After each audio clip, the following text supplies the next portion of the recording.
चुनाव आयोग और भारतीय जनता पार्टी पर नेहा सिंह राठौर ने जो कहा सोशल मीडिया पर इस वक्त हो रहा है जमकर वायरल। बात यहां नहीं रुकती।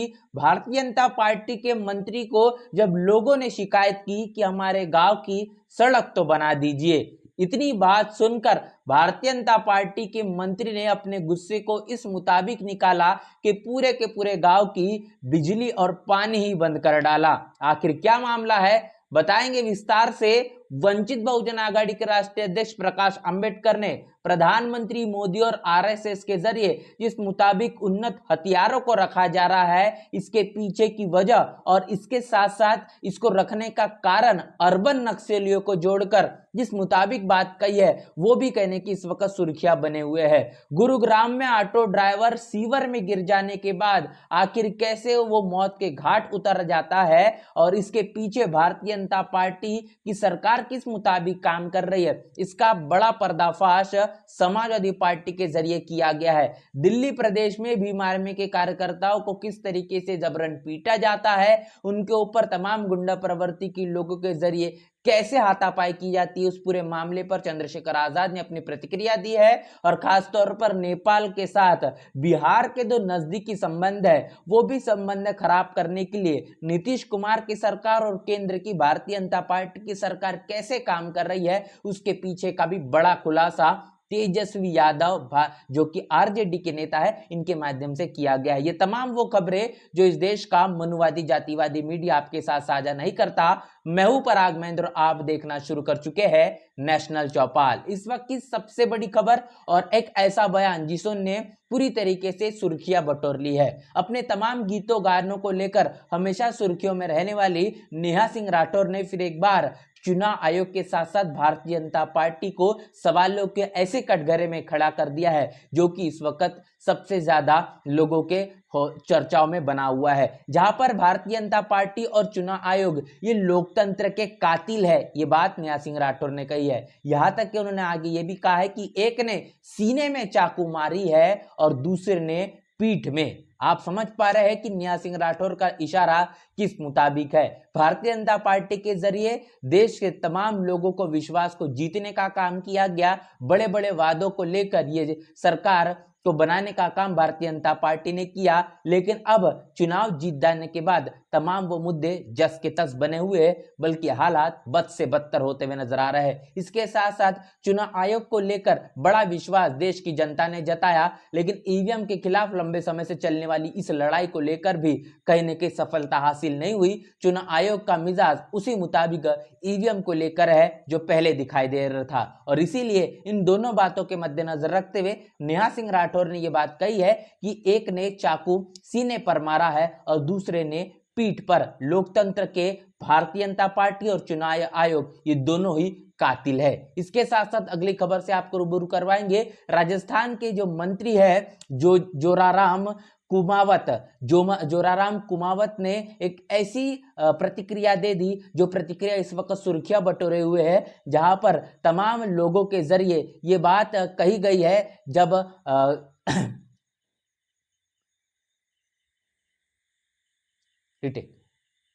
तमाम लोगों के जरिए सभा में जब मंत्री जी से सवाल किया गया कि हमारी गांव की सड़क बनवा दीजिए, इस पूरे मसले को लेकर मंत्री जी एक ऐसे भड़के अपने गुस्से को निकालने के लिए पूरी की पूरी गांव की उन्होंने बिजली और साथ ही साथ पूरी तरीके से पानी बंद करने का काम किया है। और इस मामले को लेकर लोगों ने ये बात कही है कि राजस्थान में जो जोराराम कुमावत मंत्री है, इनके माध्यम से बिजली और पानी बंद करवा दिया गया है। गांव वालों ने आरोप लगाया है कि उनको भरी सभा में तीखे सवाल पूछे गए थे और इसकी आपत्ति जताते हुए अब इसलिए बदले के नजरिए से पूरे के पूरे गांव का पानी और बिजली बंद करने का काम भारतीय जनता पार्टी के मंत्री जोराराम कुमावत इनके जरिए किया गया है। आप कल्पना करिए कि जिन लोगों के वोटों को बटोरने का काम भारतीय जनता पार्टी ने किया, अब उनकी समस्याओं का समाधान करने की जिस तरीके से जिम्मेदारी है, लेकिन जब जनता सवाल करती है तो बीजेपी के मंत्रियों, नेता, सांसदों और विधायकों को ऐसी तीखी मिर्ची लग जाती है। कहीं ना कहीं उन सवालों का जवाब देने से तमाम समस्याओं को निवारण कैसे करना जाए, इस इसके पीछे उनका मन मस्तिष्क काम करता हुआ नहीं नजर आता, बल्कि लोगों के प्रति गुस्सा पनपते हुए उनको और अनेकों परेशानियों और तकलीफों को देने का काम लगातार किया जा रहा है। इसके साथ साथ महाराष्ट्र में इस वक्त भारतीय जन सुरक्षा अधिनियम को लेकर जिस तरीके से चर्चाएं छिड़ी हुई है और तमाम सुर्खियों का सिलसिला जारी है, इस मामले को लेकर वंचित बहुजन आघाड़ी के राष्ट्रीय अध्यक्ष प्रकाश अंबेडकर इनके जरिए फिर एक बार बड़ी प्रतिक्रिया दी गई है। उन्होंने कहा है कि भारत में केवल भारतीय सेना या पुलिस को ही AK-47 जैसे राइफल इस्तेमाल करने की अनुमति है और RSS भारतीय जनता पार्टी को इन उन्नत हथियारों और गोला बारूद, रॉकेट लॉन्चर, असॉल्ट राइफलें, बंदूकों का लाइसेंस आखिर कैसे मिला? क्या प्रधानमंत्री मोदी और RSS प्रमुख मोहन भागवत पर इतने उन्नत हथियारों और गोला बारूद रखने के लिए अर्बन नक्सली का मामला दर्ज किया जाएगा? आप देख पा रहे हैं कि जन सुरक्षा अधिनियम के मुताबिक अर्बन नक्सलियों को साबित करने की जिस मुताबिक अनेकों प्रकार की कोशिश की जा रही है कि तमाम प्रशासनिक तौर पर जिस तरीके से गोला बारूद और उन्नत हथियारों को रखने का काम होता है, इसके एवज में अगर कोई दूसरा व्यक्ति जो कि इस तरीके के हथियारों का इस्तेमाल करता है, उसे अर्बन नक्सलियों के तौर पर हिरासत में लेने का एक नया अधिनियम कहने के लागू किया गया है। और प्रकाश अंबेडकर इनके माध्यम से ये बात भी साबित की गई है कि फुले शाह बाबा साहब इनकी विचारधारा को नष्ट करने के लिए इस फैसले को लिया गया है। और इसी मसले को जोड़ते हुए प्रकाश अंबेडकर ने यह भी कहा है कि प्रधानमंत्री मोदी हो या फिर RSS के सरसंघचालक मोहन भागवत हो, इन दोनों की सुरक्षा में ये जो उन्नत हथियारों का इस्तेमाल किया जा रहा है, गोला बारूद रखने के लिए बात कही गई है, सबसे पहले इनके ऊपर जांच बिठवा कर ये क्या अर्बन नक्सली का मामला इन पर किसी भी तरीके से कोई दर्ज किया जाएगा, ये बड़ा सवाल प्रकाश अंबेडकर ने किया। इसके साथ साथ बता दें कि समाजवादी पार्टी के जरिए उस मसले को उठाया गया है जहां पर गुरुग्राम में जल भराव के दौरान ऑटो चालक सीवर में गिर जाता है और सीवर का ढक्कन बंद होने के कारण वो बाहर नहीं निकल पाता और उसी सीवर में उसको अपनी जान गंवानी पड़ती है। इस मसले को लेकर समाजवादी पार्टी का कहना है कि उत्तर प्रदेश के शैलेंद्र निवासी कन्नौज का दुखद निधन गुरुग्राम के हरियाणा में सीवर मैन हॉल में ढक्कन न होने के कारण, डूबने के बहने के कारण हो गया और भाजपा शासित सभी राज्यों में कमोबेश ऐसे ही हालात है।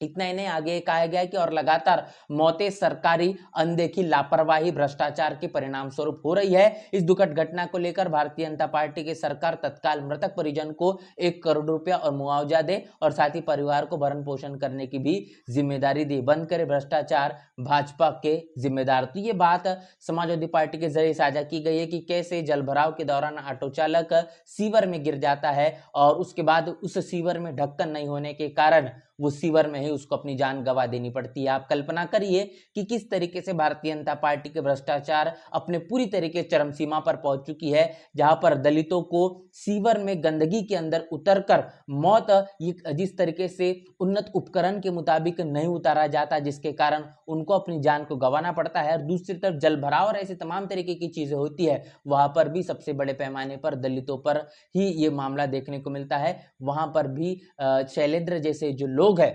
उनको भी अपनी जान से हाथ धोना पड़ता है। इसके साथ साथ इस वक्त सोशल मीडिया पर एक वीडियो वायरल है, जो कि वीडियो भीम आर्मी के कार्यकर्ता का है, जो चंद्रशेखर आजाद ने साझा करते हुए कहा है कि राजधानी दिल्ली के थाना मंडावली क्षेत्र में मोबाइल कवर की छोटी सी दुकान लगाकर अपने परिवार का पेट पालने वाले जो भीम आर्मी के कार्यकर्ता को बेरहमी से पीटा गया है। हमलावर उसे सरेआम गोली मारने की धमकी दे रहे हैं। घटना अत्यंत पीड़ादायक है, दंडनीय और चिंता का विषय है।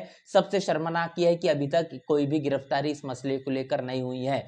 जिस मुताबिक आप देख पा रहे हैं कि दिल्ली में नई बनी भारतीय जनता पार्टी की जो रेखा गुप्ता की सरकार है, इस सरकार के चलते गुंडाराज, जंगलराज अब समय के चलते तुल पकड़ना शुरू हो चुका है। गुंडा प्रवृत्ति के लोगों के हौसले इतने ज्यादा बुलंद है कि जान से मारने की धमकी भी आमतौर पर दी जा रही है और उन्हें शासन प्रशासन का किसी भी तरीके से कोई डर और भय नजर नहीं आ रहा, जिसके कारण भीम आर्मी के जो कार्यकर्ता है, जो छोटी सी अपनी मोबाइल शॉप चलाते हैं, उनको जान से मारने की धमकी दी जा रही है। इस मामले को लेकर सोशल मीडिया पर वीडियो वायरल, उसके बावजूद भी जो आरोपी है इनको अभी भी जेल के सलाखों के पीछे नहीं लिया गया है और मुकदमा भी दर्ज नहीं हुआ है। ये बात चंद्रशेखर आजाद इनके जरिए साझा की गई है। इसके साथ साथ आरजेडी के नेता तेजस्वी यादव के जरिए एक बड़ी प्रतिक्रिया है। नेपाल काफी बड़ा जो क्षेत्र है वो अपनी सीमा जो जुड़ाव बिहार के साथ रखता है, जिसकी तकरीबन 600 किलोमीटर की जो पूरा का पूरा बॉर्डर सीमा जिसे कहा जाता है वो मिलती हुई दिखाई देती है। और इस पूरे मसले को लेकर जो बात तेजस्वी यादव ने कही है, उनका कहना है कि बिहार में 20 सालों से, केंद्र में 11 सालों से भारतीय जनता पार्टी एनडीए की सरकार है। अगर कोई विदेशी नागरिक हमारी सीमा में घुसा है तो उसे दोषी प्रधानमंत्री मोदी जी, गृह मंत्री अमित शाह जी, मुख्यमंत्री नीतीश जी है। और इसी के साथ साथ कारण इसके पीछे का यह है कि क्योंकि देश प्रदेश की सुरक्षा की जिम्मेदारी इन्हीं की है। क्या इन्हीं विदेशियों के बल पर मोदी जी बिहार की 40 में से 39 और 40 में से 33 लोकसभा सीटें जीत रहे हैं? क्या इन्हीं विदेशियों के दम पर नीतीश भाजपा बिहार में 20 वर्षों से कुंडली मारकर बैठे हुए? तमाम वो बड़े सवाल किए गए हैं तेजस्वी यादव के जरिए कि किस तरीके से पिछले 20 सालों में नीतीश कुमार की सरकार चली है और इसी मुताबिक क्या कुछ अब तक हो जाना चाहिए था। लेकिन तमाम सीमा और हिंदू मुस्लिम और साथ ही साथ घुसपैठ के अनेकों मुद्दे को लेकर भारतीय जनता पार्टी भी केंद्र के अंदर सरकार में नजर आती है। नीतीश कुमार भी बड़े पैमाने पर इस पर अपनी राजनीति करते हैं।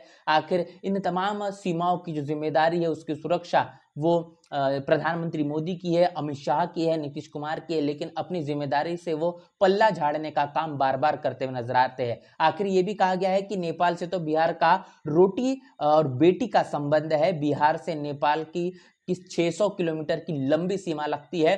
नेपाल के नागरिक भारतीय सेना में कार्यरत है, बिहार मिलिट्री पुलिस में नेपाल के नागरिक नौकरी करते हैं। इतना नहीं तो अपनी संकीर्ण सोच से मोदी सरकार पड़ोसी देश नेपाल से भी संबंध खराब करना चाहती है। अनेकों तरीके से जो मुद्दे इस बिहार की राजनीति के लिए आवश्यक है, जिसमें सुरक्षा, रोटी और रोजगार और खास तौर पर महंगाई, ऐसे अनेकों स्वास्थ्य मुद्दों को लेकर जिस मुताबिक राजनीति करने की जरूरत है, इसको अलग थलग कर कर अनेकों बेबुनियाद मुद्दे पर राजनीति करने का सिलसिला भारतीय जनता पार्टी का बार बार नजर आता है। और उसी मुताबिक इस बिहार में होने वाले विधानसभा चुनाव को लेकर भी वही आसार नजर आ रहे हैं, जिसको लेकर तेजस्वी यादव ने साफ किया है कि बिहार से तकरीबन 600 किलोमीटर की लंबी सीमा लगती है और बिहार के कई लोग जो बिहार के पुलिस में आपको नजर आएंगे, भारतीय सेना में नजर आएंगे, बिहार की मिलिट्री पुलिस में नजर आते हैं और वो भारत के लिए, भारत के तमाम नागरिक के तौर पर वो नौकरी करते हैं। लेकिन